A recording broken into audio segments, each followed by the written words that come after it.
She was having tea alone in the cold morning light of a house that was not her own, when four small faces appeared at the doorway, identical in their solemn eyes and trembling chins. They did not run to her as children run to a mother. They approached carefully, as if she might vanish, as if kindness itself might be a trick played on them one too many times before. The eldest of the four, though no one could ever say which one that truly was, took her hand and whispered words that would change the shape of her entire life. "Pretend you are a mother. Just for today. Just so Papa does not send us away again." She did not know their names yet. She did not know the Duke who had abandoned them to a cold house and colder servants. She only knew that no child should ever have to beg a stranger to play a role that belonged to them by right. What she could not have known, sitting there with her tea growing cold and four small hands gripping her sleeves, was that this single moment of borrowed tenderness would one day bring a proud Duke to his knees, begging her to make the pretense real. The letter had arrived on a Tuesday, delivered by a footman in Wexbridge livery who did not meet her eyes when he handed it over. Eleanor Hartley had read it twice before she understood its meaning, and even then she had sat very still in the draughty parlor of her aunt's house, the paper trembling faintly in her fingers as though it too were uncertain of its own contents. The Duke of Ashkam required a governess for his 4 sons. The wages were generous. The position was immediate. No mention was made of why the previous 3 governesses had left within a month of arriving, nor why a duke of his standing would advertise for such a post through a solicitor rather than through any respectable agency in London.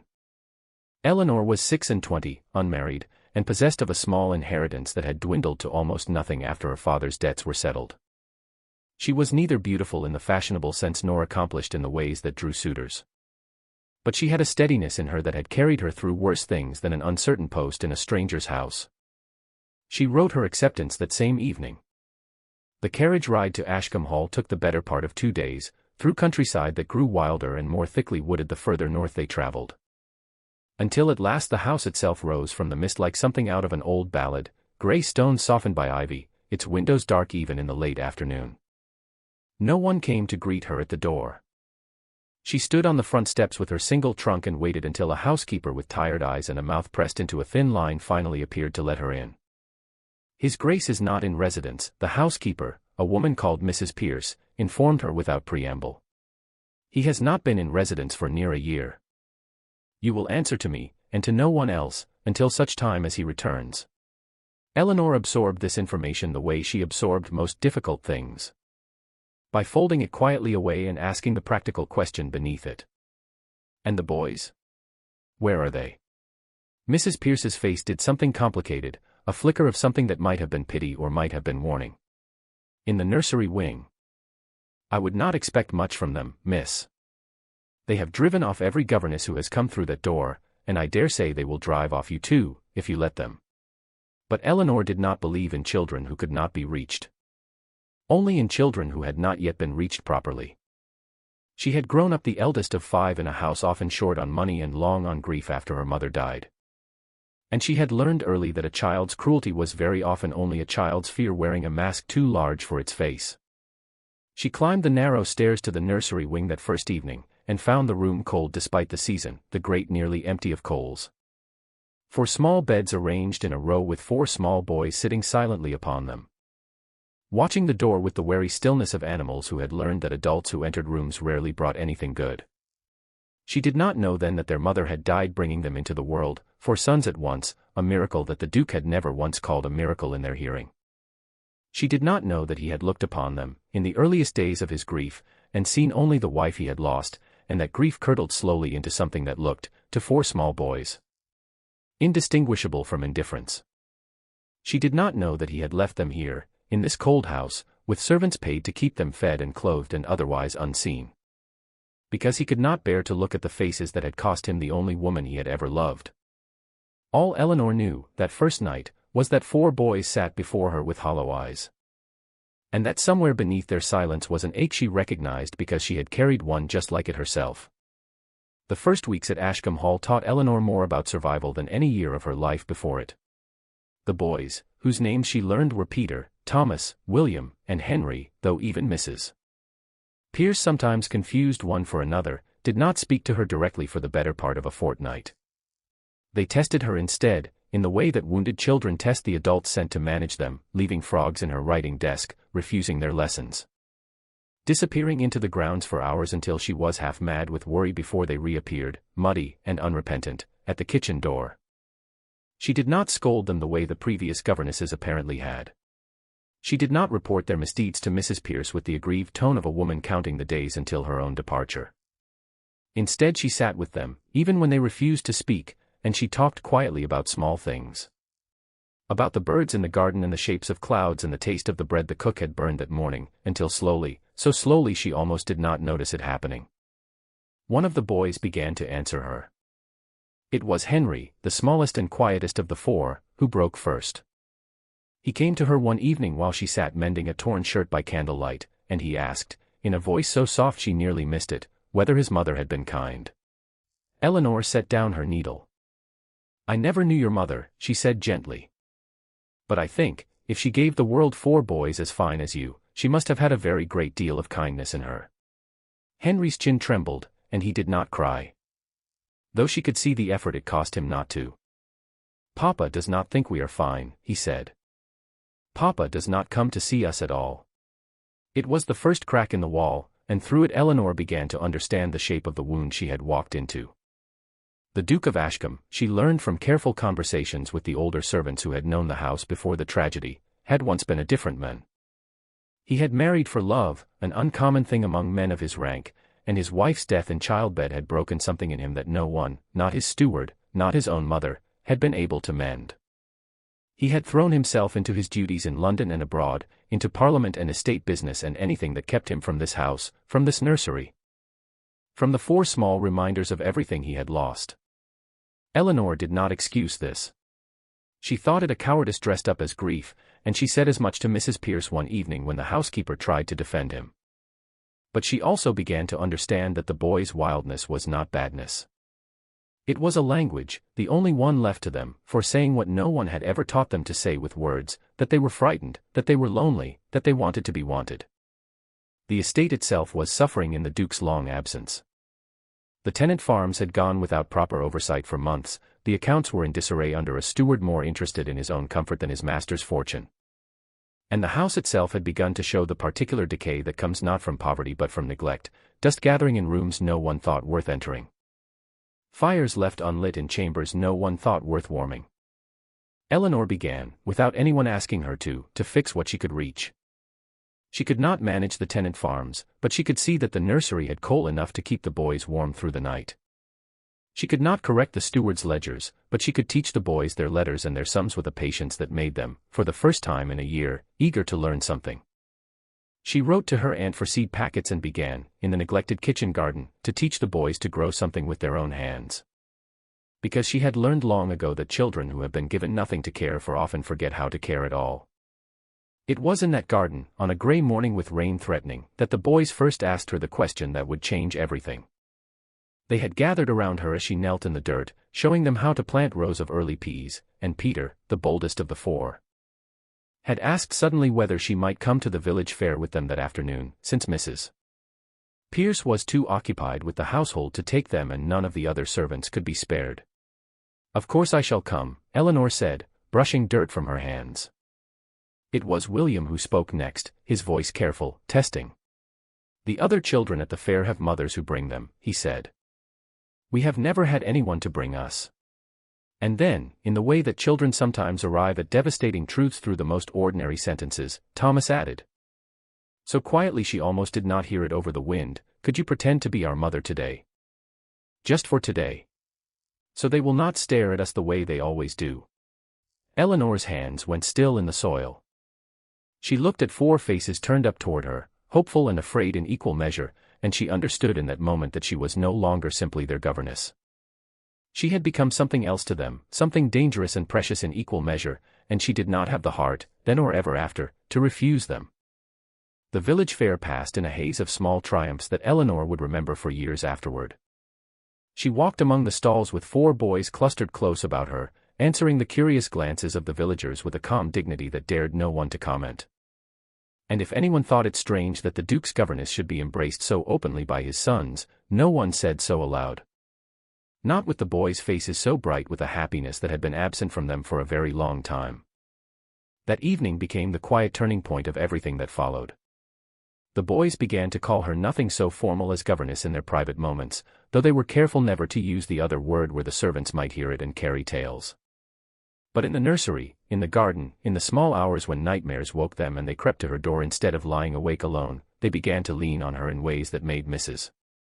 Pierce watch with an expression Eleanor could not quite name, something between relief and worry. Eleanor threw herself into the work of remaking Ashkam Hall with the same quiet determination she brought to everything. She could not rewrite the Duke's ledgers, but she began keeping her own careful accounting of the household expenses, noting where the steward's numbers did not match the goods actually delivered. Where coal was billed for rooms that had gone cold, where wages were paid to servants who no longer worked the grounds.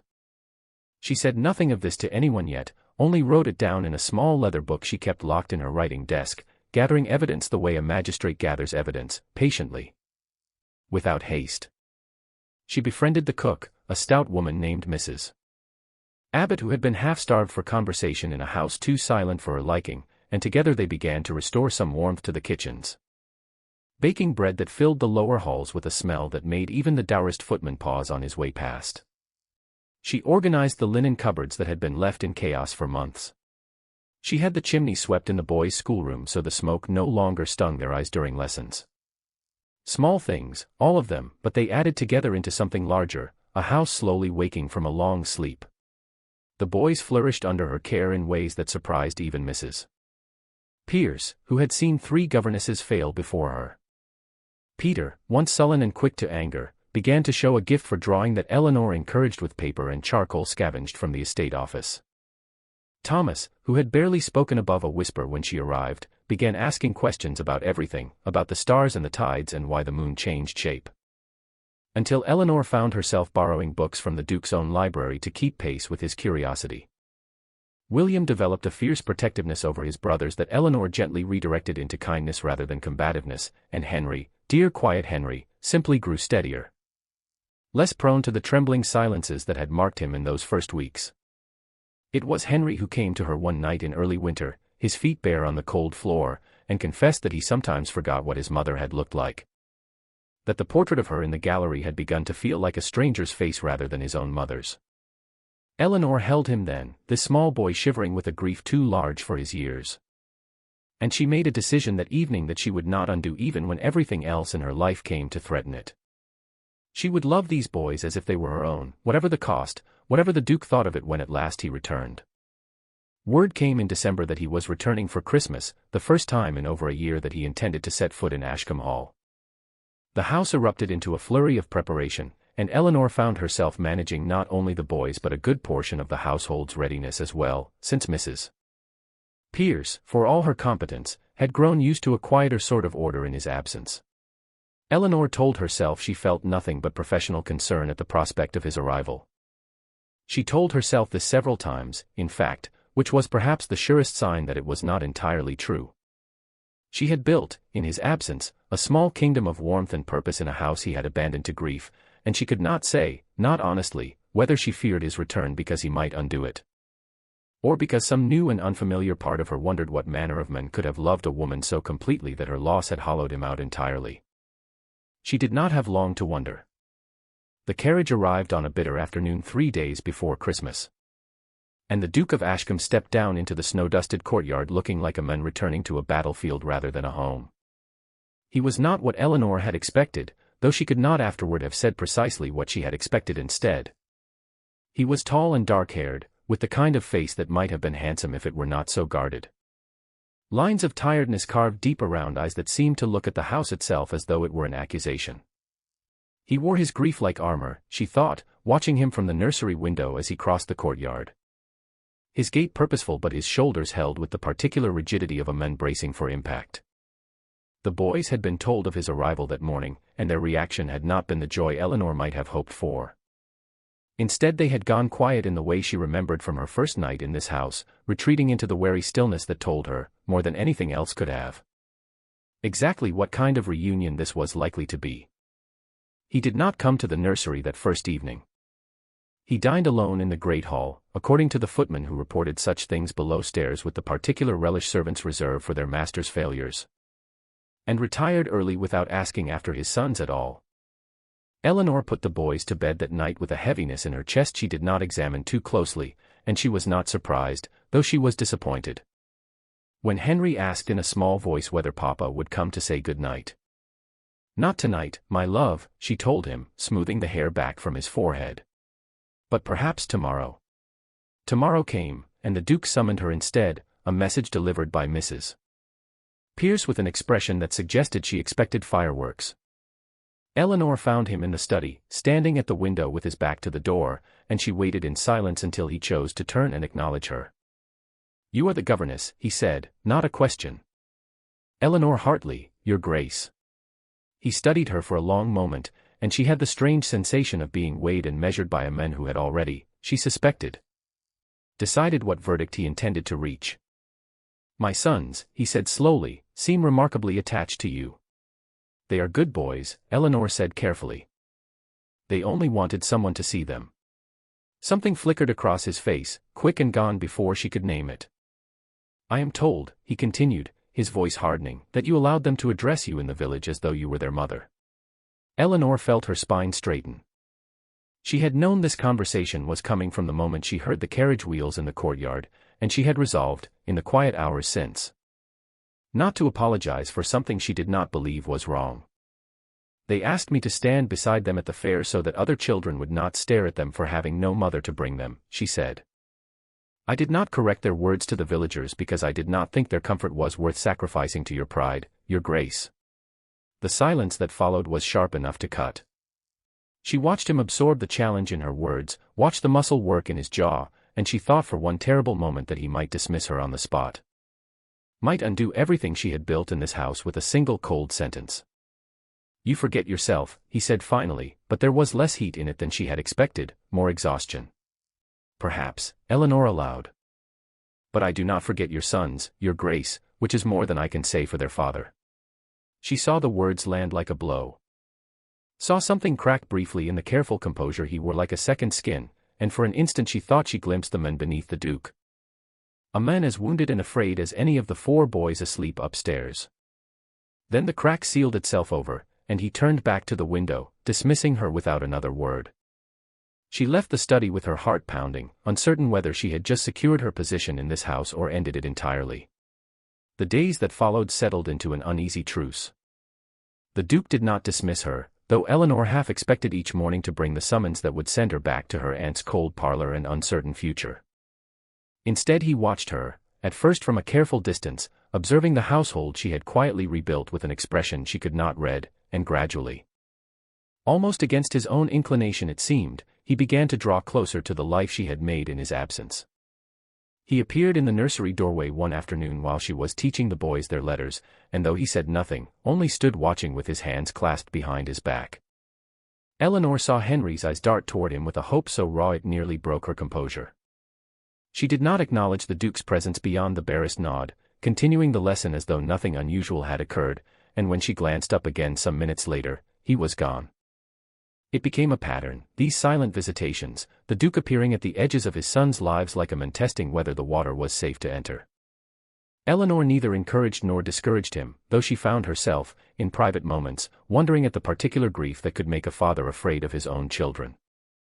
She learned more of the truth from Mrs. Pierce, who had softened toward her considerably since the boys' improvement became too obvious to ignore. The Duke's wife, Mrs. Pierce explained one evening over tea in the housekeeper's small sitting room, had been a woman of extraordinary warmth. The kind of person who filled a house with laughter simply by being present in it. The Duke had loved her with the whole of himself, an uncommon thing for a man of his position and upbringing, and when the birth of their sons had cost her life, he had looked upon the boys ever after and seen not 4 miracles but 4 reminders of the single greatest loss of his life.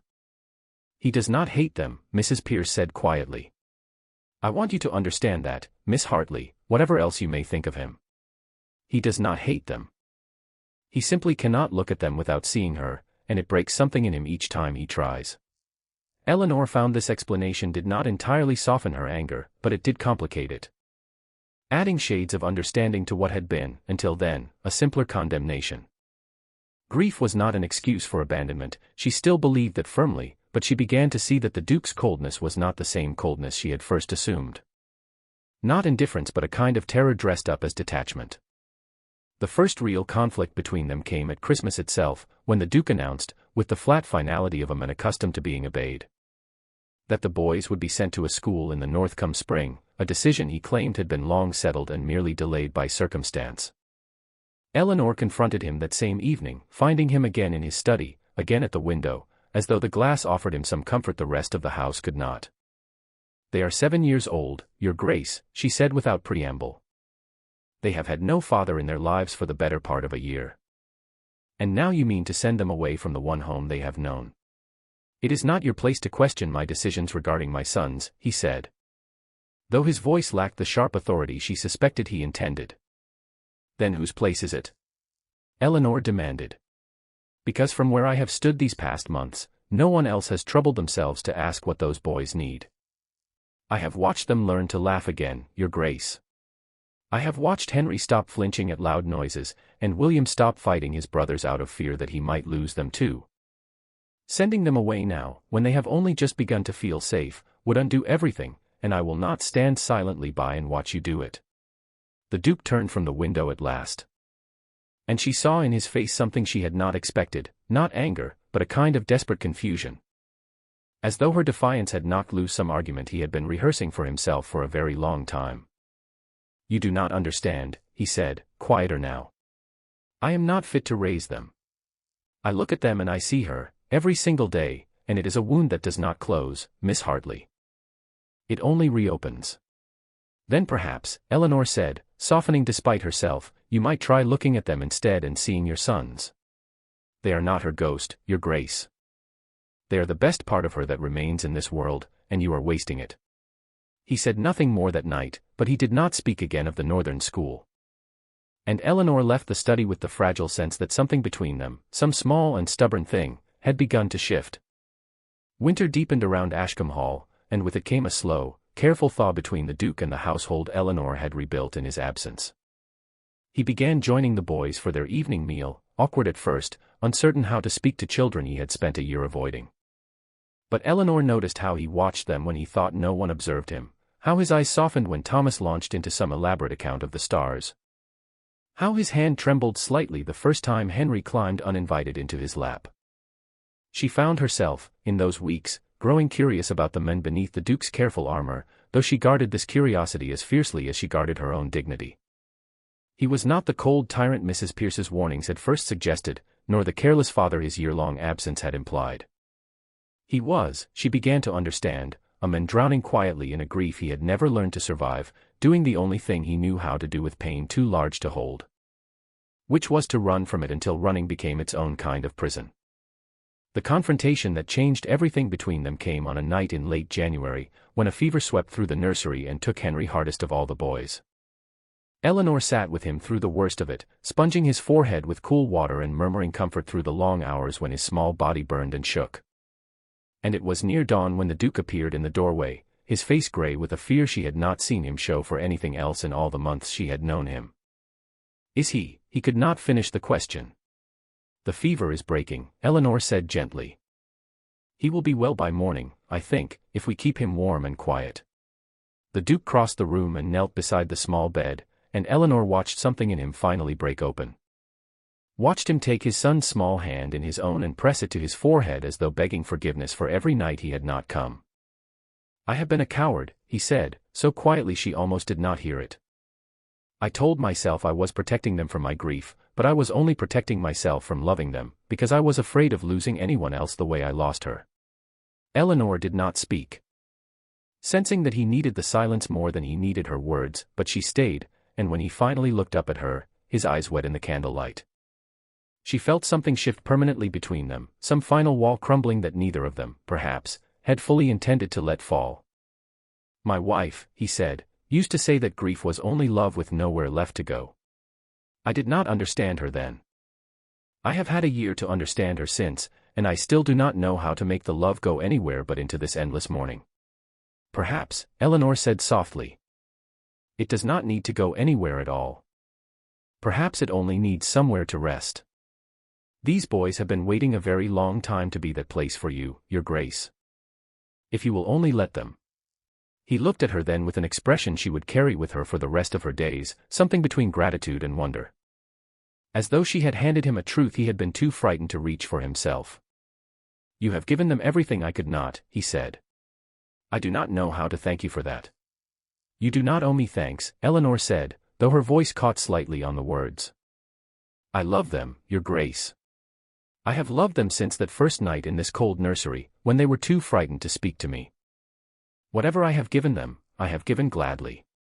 He studied her for a long moment in the candlelight, Henry's small hand still held in his own. And something passed between them that neither of them named aloud, though Eleanor felt it settle into her chest like a stone dropped into still water, sending ripples she could not yet see the end of. The fragile peace that had begun to grow at Ashkam Hall was tested only weeks later, when a visitor arrived whose presence threatened to undo everything Eleanor had built. Lady Cordelia Ashworth was announced on a bright February morning, a woman of considerable beauty and even more considerable ambition, who had, Eleanor learned quickly from the gossip below stairs, once been considered a likely match for the Duke before his marriage, and who had renewed her interest the moment word reached London that Ashkam Hall's grieving master had returned to something resembling society. Lady Cordelia took one look at the household Eleanor had built, at the boys who ran laughing through the halls and the Duke who watched them now with open tenderness rather than avoidance.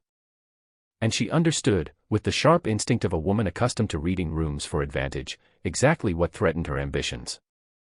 She was too clever to attack Eleanor directly, but she was skilled in the quieter cruelties of implication and suggestion, and she began, within days of her arrival, to plant doubts wherever she found soil willing to receive them. It is remarkable, she said one evening at dinner, her voice carrying just far enough to ensure the Duke heard it clearly, how attached the boys have become to their governess. One might almost mistake her for something more, given how freely they use that word for her in the village. I do hope, Your Grace, you have considered how it reflects upon your family's reputation, to have your sons calling a paid servant by their mother's title. Eleanor, who was not present at dinner but heard the account from Mrs. Abbott the following morning, felt the words land like a slap even second-hand. She had known, of course, that her closeness to the boys might one day be weaponized against her, but she had not expected the attack to come so soon. Nor so precisely aimed at the fear she suspected still lived in the Duke's heart, the fear of scandal, of impropriety, of a household that did not conform to the rigid expectations of his rank. The Duke summoned her to the study that afternoon, and Eleanor arrived braced for dismissal. Her chin lifted in the manner of a woman determined not to beg for what she believed she had rightly earned. But instead of the cold pronouncement she expected, she found him pacing, agitated in a way she had not seen since his first days back at Ashkam Hall. Lady Cordelia believes I ought to send you away, he said without preamble. She believes it improper that my sons have grown so attached to you, that it invites talk, that it threatens the family's standing. And what do you believe, Your Grace? Eleanor asked, keeping her voice steady though her heart hammered against her ribs. He stopped pacing and looked at her directly, and she saw in his face a struggle she recognized, the same one she had glimpsed the night Henry's fever broke. The war between the men he had been trained to be and the men he was slowly becoming. I believe, he said slowly, that I have spent a year running from grief and calling it duty, and I am tired, Miss Hartley, of letting other people's opinions dictate what is best for my sons. I believe you have given them more in these few months than I managed in the whole of the year before. And I will not throw that away to satisfy Lady Cordelia's notions of propriety. Relief flooded through Eleanor so fiercely it nearly unsteadied her, but she said only, then what do you intend to do? I intend, he said, to ask her to leave Ashkam Hall at the earliest convenient moment. And I intend to trust my own judgment rather than the judgment of London society, which has never once concerned itself with the well-being of my sons. Lady Cordelia did not depart quietly. She made one final attempt before her carriage rolled away from the house, cornering Eleanor in the upstairs corridor with a smile as sharp as a blade concealed in silk. You may have won this small battle, she said softly, but do not mistake it for anything lasting, Miss Hartley. A duke does not marry his son's governess, whatever fondness he may feel in a moment of weakness. You would do well to remember your place before you allow yourself to hope for anything more. The words struck deeper than Eleanor cared to admit. lodging themselves in some quiet corner of her heart where doubt had already begun, without her quite noticing, to take root. She said nothing in response, only inclined her head with the cool dignity she had cultivated through years of practice. But she carried Lady Cordelia's warning with her long after the woman's carriage had disappeared down the drive, a small poison seed planted in soil she had thought, until that moment, entirely her own. Spring came to Ashkam Hall slowly, the way it always does in the north, with false starts of warmth followed by sudden returns of frost. And Eleanor found her own heart caught in a similar uncertainty, warming toward the Duke in ways she had not intended and then retreating just as quickly whenever Lady Cordelia's words echoed back to her in quiet moments. She threw herself instead into the practical work she understood best, finishing the audit of the estate's accounts she had begun so many months before, and it was this work that led, quite unexpectedly, to the final test of everything she and the Duke had built between them. Her careful record-keeping revealed what she had long suspected: the steward, a man called Mr. Grissom, who had managed the estate through the whole of the Duke's absence, had been systematically defrauding the household, billing for goods never delivered and wages for servants who no longer existed, siphoning away a sum that had grown, over the course of a year's neglect, into something substantial enough to threaten the estate's stability. She brought her small leather ledger to the Duke with some trepidation, uncertain how he would receive evidence that his own negligence had permitted such theft to flourish unchecked. But he studied her careful accounting with a growing fury that was, she understood immediately, not directed at her at all. "You uncovered this yourself," he said, looking up from the pages with something like astonishment. "Without anyone asking you to?" "Someone needed to look after the house," Eleanor said simply. No one else seemed inclined to. The confrontation with Mr. Grissom that followed was swift and decisive, the Duke dismissing him from his post within the hour and setting in motion the legal proceedings necessary to recover what had been stolen. But it was in the aftermath of this small victory, as the two of them sat together in the study reviewing what remained to be done, that the Duke set down his pen and looked at her with an expression that stole the breath from her lungs. "I have been thinking," he said, "of something Lady Cordelia said before she left. That I would never marry my son's governess, whatever fondness I felt for her." Eleanor's heart stilled entirely. "Your Grace need not concern himself with repeating Lady Cordelia's cruelties to me. I assure you I have not forgotten my place." "That is precisely the trouble," he said, rising from his chair and crossing to where she sat. "I do not want you to know your place, Eleanor. I want you to know mine, which is beside you, if you will have me there. I have spent a year believing that love only led to loss, that the safest course was to feel nothing at all rather than risk feeling too much again. You have taught my sons to hope again. You have taught this house to breathe again. And somewhere in the midst of watching you do it, you taught me the same. Though I confess I did not recognize what was happening to my own heart until it was entirely too late to guard against it." "Your Grace," Eleanor began, though her voice had lost its earlier steadiness entirely, "you are the Duke of Ashkam. I am a governess with no fortune and no name worth mentioning in the circles you must move in." Lady Cordelia was not wrong about that, whatever else she was. "Lady Cordelia," he said, "has never once sat through a night with a fevered child, nor built a broken household back into a home with nothing but her own two hands and a stubbornness I have come to find utterly indispensable. I do not care what circles expect of me, Eleanor. I have spent my whole life obeying expectation, and it cost me a year of my sons' lives that I will never recover. I do not intend to make the same mistake with the rest of it." He took her hand then, the same gesture she had watched him make toward his fevered son weeks before, and pressed it gently between both of his own. "The boys asked you once to pretend to be their mother," he said quietly. "I am asking you now not to pretend at all. I am asking you to be their mother in truth, and my wife beside her, if you can find it in your heart to want a man who took so very long to deserve you." Eleanor felt tears rise, unbidden and unstoppable, and she did not try to hide them. "They never needed me to pretend," she said softly. "I loved them from that very first night, Your Grace, long before anyone asked me to. And I think," she added, her voice trembling now with something that was no longer only grief for all the hard months behind her, "I think I have loved their father for rather longer than I intended to admit, even to myself." The wedding took place in early summer, in the small chapel on the Ashkam estate. with wildflowers gathered by 4 small boys who stood at the front of the church in matching coats, their faces bright with a joy that needed no pretending at all. Mrs. Pierce wept openly through the entire ceremony. Mrs. Abbott had baked for 3 days straight in preparation for the wedding breakfast. And when the Duke turned to his new Duchess at the altar, he did not see, as he might once have feared, only the ghost of grief he had carried for so long. He saw instead the woman who had taught him that love, once broken, could still be rebuilt, patiently, stubbornly, one small act of kindness at a time, into something sturdier than it had ever been before. That evening, as the household settled into the particular quiet of a celebration well concluded, Eleanor found herself once more with a cup of tea gone cold in her hands, sitting in the same parlor where she had first heard the whispered request that changed her life. 4 small figures crept in through the doorway, as they had done that very first day, though their steps now carried none of that old fearful hesitation. "We do not have to pretend any more," Henry said, climbing into her lap with the easy confidence of a child utterly secure in his welcome. "No," Eleanor agreed, pressing a kiss to the top of his head as the Duke appeared in the doorway behind them, watching the scene with an expression of quiet wonder that had become, in these last months, entirely his own. "You never have to pretend again.